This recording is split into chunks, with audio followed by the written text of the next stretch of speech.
नमस्कार दोस्तों, मैं वीरू सर आपका स्वागत करता हूं अपने YouTube चैनल जीनियस कोचिंग 12 में। और हम लोग आज डिस्कस करने वाले हैं यूपीपी की एसटी नंबर 12। ठीक है तो भाई सभी लोग जुड़ जाओ और स्टार्ट करते हैं डिस्कशन करना। ठीक है, देखिए जल्दी से सभी लोग जुड़ जाओ, सभी को राधे राधे। देखिएगा पहला सवाल क्या है, सब मतलब इसमें ये लिखा है पहले सवाल में कि ए बी और सी तीन लोग हैं जो 5,000, 4,000 और 8,000 रुपए लगाकर एक व्यापार आरंभ करते हैं। ए 6 महीने के बाद अलग हो जाता है, 8 महीने के बाद कुल लाभ इतने रुपए, तो बी का हिस्सा बताना है। तो सुनते हैं, पहली बात सुनिएगा, बनाने के कई सारे तरीके। तुम एक बात जानते हो सभी लोग कि जो प्रॉफिट होता है वो कैपिटल और टाइम के इनटू के बराबर होता है। ठीक है, तो जो अगर प्रॉफिट भी चाहिए तो तुमने पूंजी कितनी लगाई और कितने समय की लगाई, उस हिसाब से रेशियो देख रहे होते। तो पहले एबीसी के पूंजी का रेशियो देख लो। ठीक है, तो अगर इनके कैपिटल का रेशियो देखेंगे तो क्या बनेगा, ये कितना है 5,000, दूसरा कितना है 4,000 और तीसरा कितना है 8,000। ठीक है, अगर इनके रेशियो अगर आप बनाओगे तो ये जीरो आपके कैंसिल हो जाएंगे। अगर जीरो आपके कैंसिल होते तो रेशियो जाएगा 5:4:8। ये कैपिटल का रेशियो हो गया। टाइम क्या है, ए ने 6 महीने के बाद अलग हो गया तो 6 महीने तक करेगा। टोटल टाइम कितना था 8 महीने, तो ये 8 महीने चलेगा। ये कितने महीने, तो ये भी 8 महीने चलेगा। तो तीनों का अगर प्रॉफिट का रेशियो देखोगे तो तीनों के प्रॉफिट का रेशियो कितना आएगा, 30, 32 और कितना आएगा 64। अगर इसको और छोटा करोगे तो रेशियो क्या आ जाएगा प्रॉफिट का, तो एक्चुअल में रेशियो रहा होगा 15, 16 और 32 रहा होगा। अब देखो सवाल को रेशियो से अगर आप सॉल्व करना चाहते हो तो सबसे पहले बी का हिस्सा देखना है, तो बी को बी के हिसाब से ही देख लो तो ज्यादा ठीक है। जैसे बी 16 है, अब 16 को ध्यान से देखोगे तो 16 से ए ऑप्शन नहीं कटेगा, 16 से बी ऑप्शन भी नहीं कटेगा, 16 से डी ऑप्शन भी नहीं कटेगा, 16 से सी ऑप्शन कटेगा। तो अगर आप यहां तक पहुंच गए तो सवाल यहीं से सॉल्व करके आगे बढ़ जाए। अगर आपको दिक्कत होती है कोई, ठीक है भाई, तो आप क्या करो, इस सवाल को पूरा सॉल्व कर लो। पूरा सॉल्व करेंगे तो क्या होगा, 16 और 15 जोड़ोगे तो 15, 15, 30 और 31, 31 और 32 जोड़ोगे तो 63 हो जाएगा। और इस 63 की वैल्यू कितने के बराबर है, तो ये है 4232 के बराबर। एक का मान कितना आ जाएगा, तो एक का मान अगर आप निकालो तो ये 63 में अगर आपका भाग दोगे तो यहाँ पे 63 का भाग दे दो तो ये देखो 3 से कट जाएगा, तो ये 3 कितना आ जाएगा, ये 3 से कटेगा 21 बार, फिर 7, 3 से 7 बार गया, 3 से काटोगे तो 4 और ये कितना हो गया, फिर 4 और 8, ये 7 से काट दो, 7 से काटोगे तो कितना आएगा, 7 7 49 और 42, 6 बार ये 64 बार, मतलब एक का मान 64 आएगा। तो 16 का मान कितना आ जाएगा, तो 16 का मान आएगा 1024। आंसर ये था, अगर आप वहां से देखते तो ज्यादा ठीक होता, रेशियो से देख लेते, वहां से आगे बढ़ लेते, आंसर आपका कहीं ना कहीं जा रहा। अगले सवाल की तरफ चलते। अगला सवाल क्या है, देखो अगला सवाल देखो क्या है, समझते हैं अगले सवाल को। बोला गया है एक आदमी 25 किलोग्राम चावल 4.5 रुपए की दर से और 50 किलोग्राम चावल कितने की दर से, 5 रुपए प्रति किलोग्राम की दर से खरीदे गए। दोनों को मिलाकर कुल मिलाके कितने से बेचा गया है, 6 रुपए प्रति दर की दर से बेचा गया। तो बताओ सौदे में कितने रुपए का लाभ हुआ, लाभ बताना है। ठीक है भाई, देखो ऐसा करो, जो इनकी मात्रा है ना, मात्रा का रेशियो देख लो यार। मात्रा का रेशियो देखने से थोड़ा सा एक फायदा हो जाएगा। मात्रा का रेशियो देखोगे तो 1:2 आएगा, मात्रा आ रही होगी 1 और 2 के अनुपात। ठीक है, पहले को 4.5 से खरीदा है तो सीपी निकालो, पहले वाले को 4.5 रुपए से और दूसरे वाले को 5 रुपए से। अगर देखोगे तो ये 4.5 रुपए बनेंगे, ठीक है, इसके रुपए बनेंगे 4.5 और इधर का रुपया बनेगा कितना, 5 दूनी 10। कुल मिला के टोटल जो तुम्हारे खरीदे गए वो बनेंगे कितने, 14.5 रुपए। मतलब रेशियो के हिसाब से देख रहे हैं। अगर परसेंटेज चाहिए अभी देख रहे होंगे, इसमें कोई दिक्कत नहीं। यहाँ से देखिएगा, आगे बढ़ते हैं। एसपी देख लो, एसपी देख लो, ये जब काट रहे थे तो 5 से कटा है, ध्यान रखना, सॉरी 25 से कटा है, ठीक है। एस भी देख लो, रेशियो के हिसाब से देखोगे तो 3 किलोग्राम है। ये कितना हो गया 6 तो टोटल कितना हो गया 18 हो गया।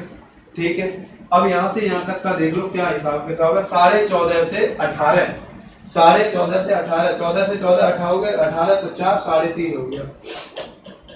3.5 रुपए रेशियो के हिसाब से। तुमने कितने से काटा था 25 से, 25 का गुणा करा। तो जब 25 का गुणा कराओगे तो 0, 25 पंजे 125, 25 किया 75 और 87। इसका मतलब कितने रुपए का फायदा होगा 87.5 रुपए, 87.5 रुपए का। ठीक है भाई, चलो आगे बढ़ते हैं। आगे देखो, एक आयताकार प्लॉट की लंबाई और चौड़ाई 5:3 में इसके चारों ओर से घेराबंदी करने में 7.5 रुपए प्रति मीटर की दर से 3000 रुपए लगते हैं। ठीक है, अगर आप देखोगे तो ये आपका एक आयत है और इसका ये अनुपात है। इसको कुछ मान लो, आप बोलोगे परिमाप कितना होगा। घेराबंदी करने का मतलब क्या है, परिमाप निकाल लो। बाहर का पूरा यहाँ से चल रहा है, ये वाला हिस्सा आपको घेराबंदी करने का देखना है, मतलब परिमाप चाहिए। परिमाप अगर आप निकालना चाहते हैं इसका तो 5 3 8 और 8 16 x हो गया। इधर का परिमाप निकालोगे तो टोटल कितने रुपए 3000 रुपए, और 1 मीटर पर स्क्वायर का कितना था 7.5 रुपए। इसको कैलकुलेट कर दो। जब आप कैलकुलेट करोगे तो पॉइंट हटाओगे तो ऊपर 1 जीरो और आ जाएगा, 2 जीरो ले लो, 1 जीरो से 1 जीरो कट गया। ये आपके पास बचा 75, काट दो इसे। 25 से 15 से काट दो, 15 दूनी 30, 2000 हो गया। 15 से 5 और ये जाएगा 520, कितना हो गया 400। ठीक है, कुछ गलत कर रहे हो दोबारा काट लो। अरे आ गया, देखो कितना लिखा है वो देखो, कितना 3000 रुपए है और इधर रुपए कितना है 7.5 रुपए। यहाँ से परिमाप मिल जाएगा। अरे भाई ऐसे देख लो, 7.5 रुपए मीटर का स्क्वायर है, इसे परिमाप लिखो और बराबर कितना होना चाहिए 3। तो यहाँ से परिमाप आपको मिल जाएगा। पॉइंट हटाओगे 7.5 रुपए, ऊपर जीरो। अब ये 4 जीरो हो गए। 5 से 15 से काट दो, 15 दूनी 30, 15 दूनी 30, ये कितना हो गया 3। ठीक है, और यहाँ से 4 जीरो तो 1 जीरो। ठीक है, 15 से काटो तो 5 फिर 530, ये हो गया 400। अब x कितना आ जाएगा तो ये आएगा 400 बटे कितना आ जाएगा 16, 400 बटे 16। यहाँ से करोगे इसे, फिर 4 से कटेगा 100 बार, ये 4 से कटेगा 4 बार, 4 से कटेगा 25 बार। ये x का मान आया। आपसे बोला गया लंबाई और चौड़ाई में अंतर। लंबाई चौड़ाई में अंतर किसके बराबर है 2x के बराबर। तो 2 गुणा 25 और 2 गुणा 25 का मतलब कितना हो जाएगा 50 मीटर। इस सवाल का आंसर कितना आना है 50 आना। अगला देखते हैं। अगले में क्या लिखा है, x और y मिलकर दो पुरानी कार खरीदते हैं जिनका मूल्य 327,000, चलो 1000 में कुछ लिखा है। ठीक है, और x का हिस्सा, x के हिस्से का 2/3 y के बराबर है। तो y ने कार की कीमत क्या रही होगी। तो x का कितना निकालना है, ऐसे लिख लो, टाइम बच जाएगा थोड़ा सा। x का 2/3 हिस्सा जो है वो y के बराबर है। आप ऐसा करो, 2 इसके नीचे ले आते हैं, x/3 बराबर आ जाएगा y/2 आ जाएगा। इसका मतलब x और y का रेशियो जो भी आएगा तो x और y का रेशियो आएगा 3:2। अब देखो यहाँ से समझने वाली बात क्या है, y का हिस्सा चाहिए, y 2 है, y 2 का मतलब 2 से कटने वाली संख्या चाहिए। तो 2 से ये नहीं कटेगा, ये भी नहीं कटेगा, ये भी नहीं कटेगा। चौथा ऑप्शन इस सवाल का आंसर होगा। आप चाहो तो पूरा निकालो, नहीं तो यहीं से मेहनत करो तब भी यही आएगा। तो इसका आंसर ये आ गया, x के हिस्से का 2/3। ठीक है, यही आएगा। अगला देखो क्या है, ये लिखा है 1685 ईंटों को स्तंभ में इस प्रकार व्यवस्थित किया जाता है, प्रत्येक ईंट उतनी है जितने स्तंभ है। ठीक है, कितनी ईंटें हटानी पड़ेगी। तो आप ऐसा करो, ये 1685 लिखा है, 1685 लिखा है। अब 1685 से वो संख्या देखनी है छोटी जो किसी का वर्ग हो। तो 1685 जो है इस तरह तोड़ोगे तो 1681 वर्ग होती है 41 का, क्योंकि स्तंभों की संख्या और वो दोनों बराबर करनी है, मतलब किसी का स्क्वायर चाहिए हमको। अब इसका मतलब है इसमें कितनी ईंटें एक्स्ट्रा आ रही है, 4 ईंटें। 4 इस सवाल का आंसर रहा होगा। अगला देखो क्या लिखा है, यदि किसी संख्या को 105 से भाग देने पे 99 शेष बचता है, तो 21 से भाग देने पे कितना बचेगा, आप ऐसे लिख लो। इसको ऐसे कर रहे होते हैं, हमेशा फायदेमंद होता है। और ये 21 से भाग देना है। सबसे पहले देखो ये संख्या इसको विभाजित कर रही है कि नहीं कर रही है, हाँ कर रही है, तो हम शेषफल में भाग देके आंसर निकाल लेते। ये 21 का 99 दोगे 84 हो जाएगा, और शेषफल इस सवाल का कितना आएगा, 15। इस सवाल का आंसर कितना रहा होगा, 15 रहा होगा। ठीक है भाई, चलिए अगला सवाल देखते हैं। 7 नंबर क्या लिखा है। ये शर्ट्स का सवाल है, और ये गुणा में लिखी है शर्ट्स, और गुणा में लिखी है। गुणा की कौन सी सीरीज है, ये फिक्स सीरीज है। अगर ऐसा कुछ होता है तो 3 इसका आधार है, 3 के ऊपर कुछ बनेगी। और जब कुछ नहीं लिखा होता है तो कितने की शर्ट्स मानी जाती है भाई, 2 की। और 2 कितने बार आ रहा है, देखो 1 2 3 4 5 और 6, 6 का मतलब है 32। गुणा में अंश हर से 1 नंबर छोटा होता है, और जो तुम्हारी सीरीज होती है, जो शर्ट्स होती है, वो भी 1 नंबर छोटी हो जाती है। ये इससे कट नहीं रहा होता, सेम होता है, इसलिए कोई दिक्कत नहीं है। और आंसर आएगा 3 पे पावर 31/32। 3 पे पावर 31/32। 1 2 3 4 5 6, 6 है भाई, ये आएगा। अगर 6 होगी तो ये आएगा। 6 बार गुणा कराओगे तो 64 आएगा, और 1 अंक कम कर, ये 5 नहीं है, 6 है। अच्छा, इस पे एक बात और सुन लो, फिर देख लेते हैं उसको। क्या है कि अगर शर्ट्स गुणा में लिखी होगी, अगर शर्ट्स आपकी किस में लिखी, शर्ट्स अगर गुणा में लिखी हुई है, तो उनके 1-2 फायदा आपके पास ये भी है। क्या फायदे हैं वो देखो। शर्ट्स में जब भी लिखना होता है तो आंसर बताते समय शर्ट्स 1 नंबर छोटी हो जाती है, 1 नंबर छोटी हो जाती है, 1 नंबर छोटी होगी। इसका मतलब क्या मैं बताऊंगा। और जो उसका अंश होता है वो भी हर से 1 नंबर छोटा होता है। अब इसका मतलब क्या है, देखो मैं इधर सवाल लिखता हूं। एक सवाल लिखा है, ये मैंने शर्ट्स लिखी 3 की।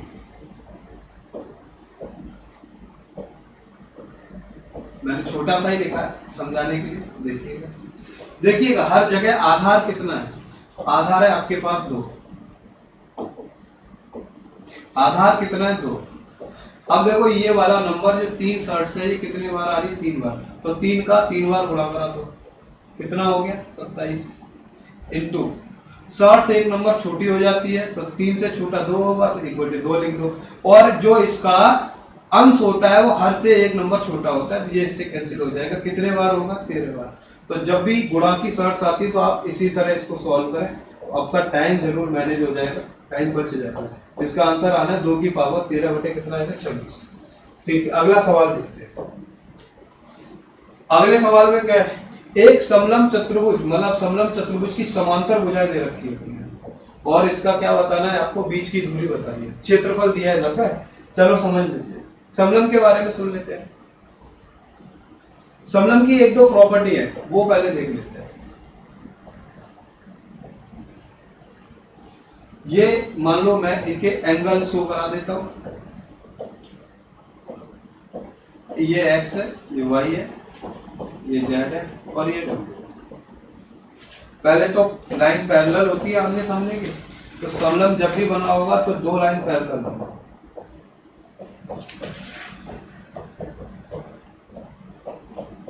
ठीक है, उसके अलावा भी एक बात सुनो, जब भी इनका एरिया लिखना होता है तो समांतर भुजाओं का एवरेज निकालते हैं, समांतर भुजाओं का औसत निकालते हैं। समांतर भुजाओं का योग बटे 2 कर दो, औसत आ जाएगा, इसलिए 2 लिख देते हैं। और साथ में उनके बीच की दूरी, अगर ऊंचाई समझ रहे हैं दूरी समझ रहे। इसके अलावा एक बात और है, वो क्या है कि अगर 4 एंगल आपके रेशियो में दिए और हमको पता करना है कि ये समलंब है या नहीं, तो पहले 2 पड़ोसी का योग अगले 2 पड़ोसी के योग के बराबर होना चाहिए। जैसे x और y के अनुपातिक मान का योग z और w के बराबर होना चाहिए। ये कंडीशन ये बताती है कि आपका कौन सा होगा, समलंब होगा। या बाहर के एंगल के रेशियो का योग अंदर वाले के बराबर हो जाए। तो ये दोनों ही स्थिति जो है वो तुम्हारे किसको दिखाती है?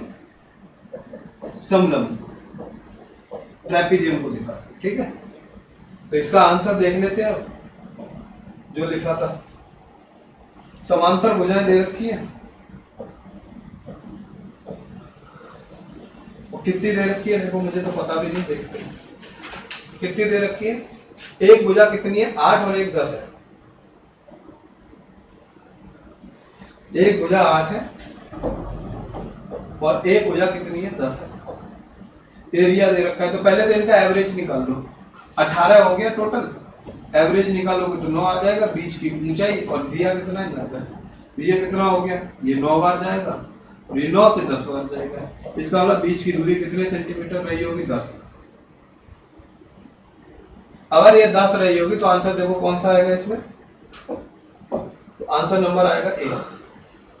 ठीक है, बीच की दूरी पूछिए। 9 नंबर सवाल देख लेते हैं, देखो क्या है। एक रेलगाड़ी 130 मीटर लंबी है और 70 मीटर लंबी गुफा में 40 सेकंड में पार करती है। आप जानते हो कि ट्रेन की जो दूरी होती है वो अपनी लंबाई के साथ साथ गुफा या फिर तुम्हारी मतलब क्या बोलते हैं प्लेटफॉर्म या फिर मतलब जो ऐसी चीजें जो उसके साथ भी कोई लंबाई क्रॉस हो रही होती है वो टोटल लंबाई क्रॉस कर रही होती है। तो 30 और 70 है टोटल, तो इसका मतलब दूरी टोटल कितनी तय करेगी? 200। तो स्पीड चाहिए तो स्पीड आप निकाल लो, कितनी है? 200 है। और कितने सेकंड में? 40 सेकंड में। इसका मतलब ये हो गया कि इसकी स्पीड आएगी 5 मीटर पर सेकंड।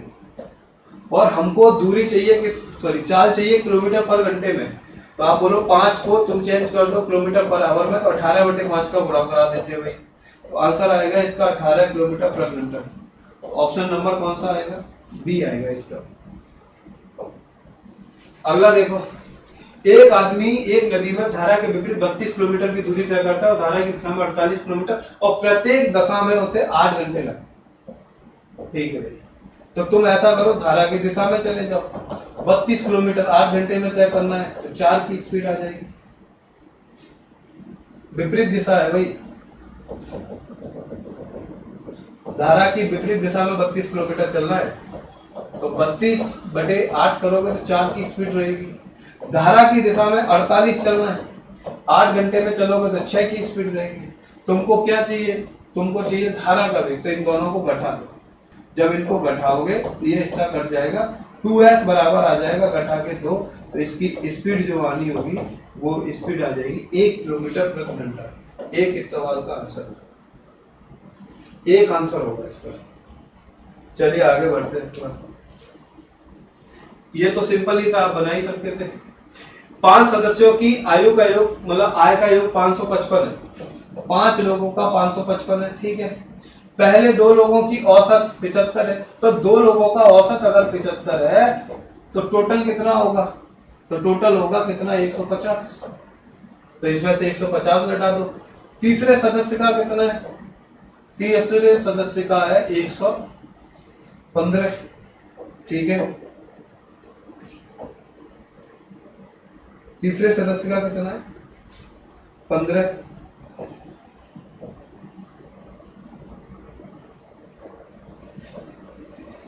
तीसरे सदस्य का देखो 115 है और यहाँ पे 555 है। ऐसा करो इनको घटा दो, जो बचेगा वो बाकी के 2 लोगों का ही होगा। घटाओगे तो यहाँ से जो भी निकल के आएगा कितना निकलेगा? 555 में से 115 घटाओ तो 555 में से 115 घटाओगे, ये कितना हो गया? 555 माइनस 265 घटा दो। जैसे ही घटाओगे तो ये बचेगा 290 और 290 का आधा कर दो क्योंकि 2 लोगों का एवरेज बताना है। 290 का आधा करोगे तो 145 आएगा। औसत बताना है 145 आएगा। इसको जोड़ना है, इसको जोड़ना देखो हमेशा आसान होता है। जो आपके कंप्लीट पार्ट होते हैं उनको पहले जोड़ लेते हैं। जोड़ोगे तो 1 और 2 3 और 3 6 और 4 10 ये हो गया।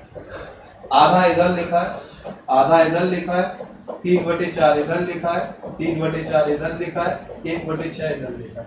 आधा आधा 1 हो गया तो ये हो गया 11। इसको जोड़ोगे तो 3 और 3 6/4 हो गया, मतलब ये 3/2 हो गया। तो 3/2 इधर हो गया, 1/6 इधर हो गया।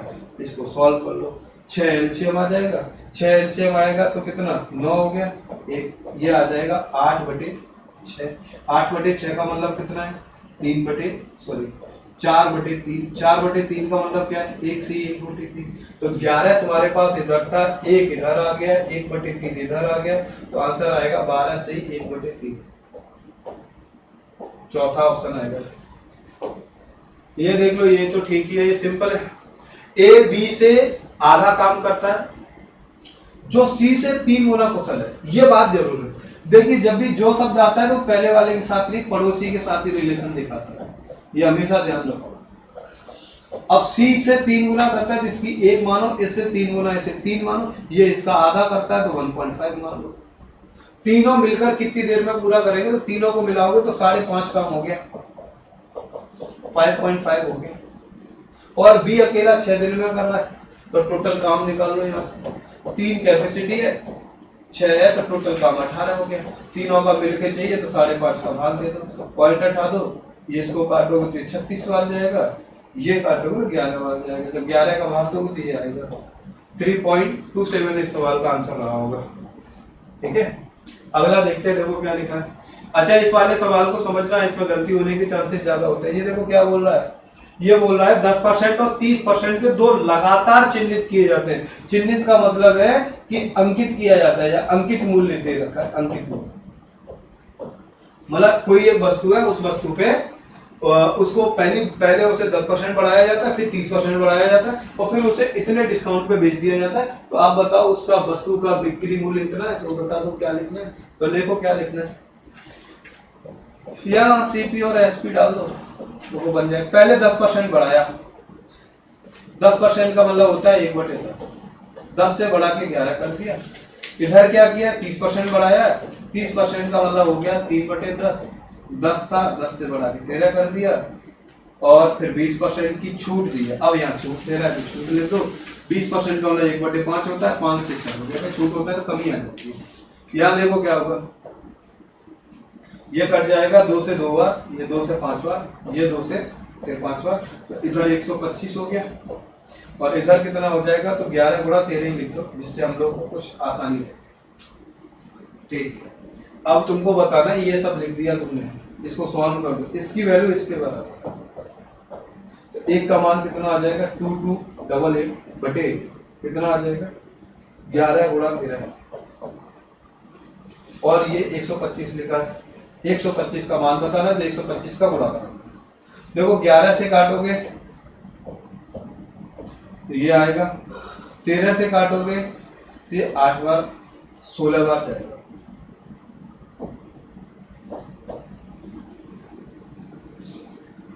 जो भी करोगे 16 का गुणा कराओ, 2000 आना है इस सवाल का आंसर। कैलकुलेशन इधर उधर हुई है। ठीक है, इसको कैंसिल आउट कर लो। 10 था, 10 से 11 हुआ, फिर ये 10 था, 10 से 3 बढ़ाया 13 हुआ, 20% की छूट 5 से 6 हुआ, इन तीनों का गुणा कराया 125 हो गया। इसका गुणा कराओ तो 143 होगा। अरे भाई, इसका गुणा कराओ तो 143 होगा। इस 143 की वैल्यू में दोबारा इसे रिकॉल कर लेते हैं। देखो यहाँ लिख दो सीपी, और यहाँ लिख दो, क्या लिख दो, 10% बढ़ाना है, 10 से 11 हो गया। 30% बढ़ाना है, 10 से 13 हो गया। 20% बढ़ाना है, 1/5 होता है, तो 5 से 4 करना पड़ेगा, क्योंकि हमको क्या करना है, डिस्काउंट देना है। इसको देखो 2 से 2 बार जाएगा, ये 2 से 5 बार गया, और ये इससे कितने बार आ जाएगा, तो ये फिर से 5 बार। ये टोटल वैल्यू आ जाएगी कितनी, 125, और यहाँ गुणा करा दो तो ये वैल्यू आएगी 143, और इस 143 का मान ये देना।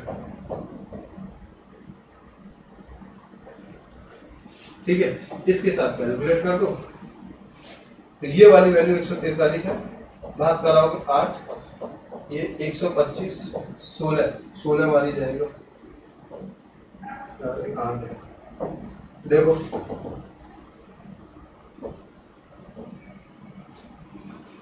ये इससे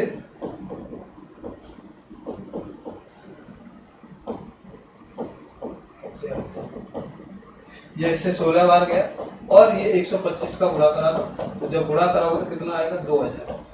पहले भी यही आना। 15 नंबर सवाल देखो क्या लिखा है। कपड़े के एक टुकड़े को 600 रुपए में खरीदा गया, 40 रुपए की सिलाई के बाद 12.5% प्रॉफिट पे बेचा गया। तो तुम्हारे पास 600 रुपए ये है, 40 रुपए सिलाई के दिए, टोटल रुपए बने कितने 640। 12.5% का मतलब कितना होता है 1/8, मतलब 640 पे 1/8 इसको प्रॉफिट चाहिए, 80 रुपए का प्रॉफिट मिल गया। तो बताओ कितने में बेचा, तो 640 पहले से थे, 80 और उसको मिल गए प्रॉफिट के, तो बेचा कितने में गया होगा 720। अगला देखो 16 नंबर क्या लिखा है, 1000 रुपए 2 वर्ष में कितने हो जाते हैं 1144.9 हो जाता है। ठीक है, मूलधन सालाना की किस चक्रवृद्धि ब्याज की दर से। जब भी अगर आपको अमाउंट ऐसे दिया होता है तो छोटे अमाउंट को नीचे लिखा जाता है और बड़े अमाउंट को ऊपर लिखते हैं 1144। अगर जितनी ईयर लिखी होती है उसको उतने की कर्ली डाल देते हैं, 2 ईयर है तो 2 की कर्ली डाल दो, पॉइंट हटाओगे तो 0 हो जाएगा। इससे पता चल रहा है ये 100 का स्क्वायर है। और देखो ये वाली बात मैंने क्लासों में कई बार बताई है, पीछे से पता चल रहा है 7 है, इसका मतलब 107 का स्क्वायर रहा होगा, और 100 से 107 होने का मतलब कितने परसेंट हो गया 7%। तो इसका बी ऑप्शन इस सवाल का आंसर आएगा, 7% रहा होगा। 17 नंबर देखो क्या है, एक दुकानदार 1 रुपए में 4 टॉफियां बेचकर 75% का लाभ कमाता है। तो बताओ 1 रुपए में कितनी टॉफी उसने खरीदी होगी। तो सुन लो, इसको रेशियो से बना लो, ज्यादा ठीक है, सीपी और एसपी के रेशियो पे कन्वर्ट करो।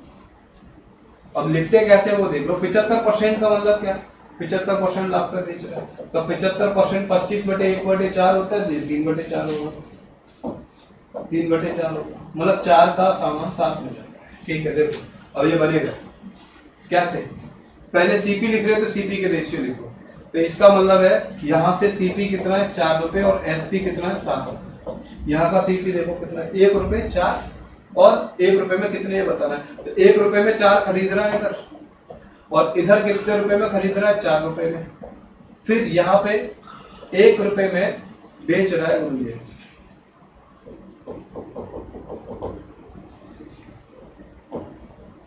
1 रुपए में 4 बेच रहा है, और इधर कितनी बेच रहा है 7 रुपए में बेच रहा है। ठीक है, अब 1 रुपए में कितनी खरीदी जाए ये बताना है, और क्या बोला है सीपी कितना है 4। अब देखो बाहर बाहर का गुणा करा दो, अंदर अंदर का करा दो, 1/4 गुणा 4 हो गया, ये 7 गुणा 1/x हो गया, काटोगे पीटोगे तो x का मान कितना आ जाएगा 7। इसका मतलब 1 रुपए में कितनी बेची जा रही होगी 7 खरीदी होगी उसने। अगला देखो क्या, 162 लीटर दूध और पानी के मिश्रण में इनका अनुपात ये दिया है, कितने लीटर दूध मिलाया जाए। सवाल में हमेशा रेशियो में इस वाली लाइन को फोकस किया करो, ये मिलाना है तो इसका मतलब है आप उस चीज पे काम कर लो जो चीज स्थिर रही हो। तो तुम यहाँ पे पानी की क्वांटिटी का रेशियो निकालो, मात्रा का अनुपात निकालो। अब देखो मात्रा का अनुपात कैसे निकालेंगे दोनों केस में, मात्रा का अनुपात कैसे निकलेगा। यहाँ देखो दूध और पानी का अनुपात 4:5 है, पानी कितना है 5, कितने में से 9 में से अनुपात। यहाँ पे पानी कितना है 9, और कितने में से 17 में से। तो मैं बोल सकता हूँ मात्रा का अनुपात आएगा 85, अनुपात कितना आएगा 81, ये मात्रा होगी। ठीक है, कभी भी टोटल जब भी दिया होता है तो टोटल और मात्रा हमेशा एक दूसरे के रेसिप्रोकल चलते हैं। तो ये कितना हो गया 81, अनुपात कितना हो गया 85। बोला गया कितना दूध मिलाना चाहिए, इसका मतलब पहले 81 रहा होगा, 85 हो गया, 4 मिलाना पड़ेगा। अब देखो 4 से कटने वाली संख्या कौन सी रही होगी, तो ये दोनों तो किसी भी हाल पे नहीं होंगे। अगर तुक्का भी तुम्हें मारना होगा तो 8 और 12 में मारोगे। अब देखो कैसे निकालेंगे, टोटल मात्रा कितनी है 162। अगर 81 को आप 162 कहते हो तो 1 का मान 2 हो गया, 4 बढ़ाया है तो 4 का मान कितना हो जाएगा 8। 8 इस सवाल का आंसर। ठीक है, मैंने कई बार ये क्लासों में बताया कि आप इसको जब भी अगर ऐसा कुछ होता है तो आप ऐसे कर सकते हैं। देखो 19 नंबर देखो क्या है, 2 संख्याओं का एलसीएम दिया है और एचसीएफ कितना दिया है 5। एक संख्या देके दूसरी संख्या पूछ रहा है। ठीक है, तुम इस बात को जानते हो, बहुत सारे लोग मतलब कई बार ये तो आया हुआ है कि 2 संख्याओं का गुणनफल क्या होता है, तो एलसीएम गुणा क्या होता है एचसीएफ। ठीक है, एलसीएम एक संख्या दी है 25, दूसरी आपको बतानी है, इसमें तो तुम्हें बिल्कुल दिक्कत ही नहीं होनी चाहिए, किया हुआ सवाल रहा होगा तुम्हारा। एचसीएफ कितना है 5, 25 से ये कितने बार कट जाएगा 9 बार कट जाएगा। तो इसका मतलब वो संख्या कितनी रही होगी, गुणा करा 45 रही होगी, 45 इस सवाल का आंसर रहा होगा। 20 नंबर देखो क्या है, ये सवाल सिंपल है, तो ये पिछली बार एक बार कहीं आ भी चुका है, शायद आप लोगों ने सॉल्व भी किया हो इसको। बोला एक आयत की लंबाई इस रेशियो में, चौड़ाई इस रेशियो में, बताओ क्षेत्रफल किस रेशियो में कमी या वृद्धि होगी। कमी होगी, वृद्धि को पहचानते हैं। पहले लंबाई का रेशियो देख लो, तो लंबाई किस रेशियो में चल रही है, 6:7 में। चौड़ाई किस रेशियो में चल रही है, 5:4 में। अब बताओ क्षेत्रफल क्या होता है, तो क्षेत्रफल तो लंबाई गुणे चौड़ाई होता है, इनका गुणा करा दो, ये 30 हो जाएगा, ये 28 हो जाएगा। अब बताओ कमी हुई या वृद्धि, तो देखो यहाँ से यहाँ जाने पर रेशियो घट रहा है, इसका मतलब ये सही है, ये कमी पूछ रहे, कमी ही निकलेगी। किस रेशियो में आएगा तो काट दो, ये 15 बार जाएगा, ये 14 बार जाएगा, मतलब 15 अनुपात कितना आएगा, 14 है। तो इस सवाल का आंसर आएगा 15:14। 21 नंबर देखो क्या है। हाँ ये देखो, ये तो ठीक है, आपको बताना क्या है वो देखो। 7 वर्ष पहले ए और बी की आय का अनुपात 4:5 है, और आगे क्या बोला है, 7 वर्ष बाद के बाद ये अनुपात कितना हो जाता है, ये अनुपात 5:6 हो जाता है। तो आपको बताना है इन बी की वर्तमान आयु क्या होगी। ठीक है, आप ऐसा करो, रेशियो से बना लो, रेशियो से जल्दी बन जाएगा। कैसे देख लो इसको, 7 वर्ष पहले का दिया है और किसका दिया है, 7 वर्ष बाद का दिया है। ये रेशियो कितना है, 4 और 5 में, और ये रेशियो कितना है, 5 और 6। जब भी सवाल रेशियो पे बनाना होता है तो गैप देख लेते हैं इनके, और जनरली ये सवाल मैथ्स और रीजनिंग दोनों में दिखता है। अगर ऐसा कहीं है तो आप जल्दी बनाएं, जनरली रीजनिंग में और जल्दी सिंपल हो जाता है। तो ये एक का गैप है, यहाँ भी एक का गैप है। गैप अगर सेम है तो देखो यहाँ से यहाँ आने में कितने साल बढ़ रहा है, 1 साल। यहाँ से यहाँ आने में भी कितने साल बढ़ रहा है, 1 साल। ठीक है, अब देखो 7 साल पहले से 7 साल बाद का जो अंतर होगा वो 14 का होगा। इसका मतलब 1 की वैल्यू 14 है। तुम 7 साल पहले की उम्र निकाल लो, और पहले की उम्र निकालोगे तो 4 और 5 के अनुपात में थी। 14 का यहाँ गुणा करा दो, 14 का यहाँ गुणा करा दो। तुम्हें बी चाहिए बस भाई, दूसरे चाहिए भी नहीं, तो इसी पे निकाल लो। 14 पंजे कितना हो गया, 70 हो गया, और वर्तमान में आना है तो 7 साल और दे दो। इसका मतलब इसकी एज कितनी रही होगी, 77 वर्ष के रहे होंगे। इस सवाल का आंसर कितना आएगा, डी ऑप्शन इस सवाल का आंसर रहा। ये देख लो, ये तो सिंपल ही है, 2-3 सवाल जो इन्होंने लिखे। इनमें क्या बोला है, बंजर भूमि और कृषि का अनुपात बताना है। इधर कुछ उन्होंने बोल भी रखा है, बंजर भूमि बिल्कुल ब्लैक है, मतलब 120, और कृषि ये दूसरा वाला हिस्सा है 90। कट सकता है तो काट दो, तो ये 4 बार जाएगा, ये 3 बार जाएगा, तो किस रेशियो में होगा, 4:2। ये देखना आज की मतलब डीआई बहुत सिंपल रही है, बननी चाहिए आप सबसे। अगला देख लो, ये भी ठीक है। पहली बात तो ये पाई चार्ट है, तो इसका पूरा एंगल 360 डिग्री होना चाहिए, तो डिग्री वाला एंगल पूरा 360 मानते हैं। आपसे बोला गया है कि कृषि वाला चाहिए, कृषि, तो कृषि कितना है, 90 है। मतलब अनुपातिक मान देखोगे तो 1/4 बन रहा है, मतलब 1/4 इससे पे, और परसेंटेज में चाहिए तो 100 का गुणा करा दो। इसका मतलब है ये वाली वैल्यू कितने परसेंट रही होगी, 25%। 25% इस सवाल का। ठीक है, देख लीजिएगा, ये एसटी नंबर 12 का आपका सॉल्यूशन है। जहां भी आपको दिक्कत रही हो तो इसको जरूर आप देखिएगा, सॉल्व कीजिएगा, और फिर हम लोग मिलते हैं नेक्स्ट एसटी में। ठीक है भाई, ओके, मिलते हैं नेक्स्ट सेशन में।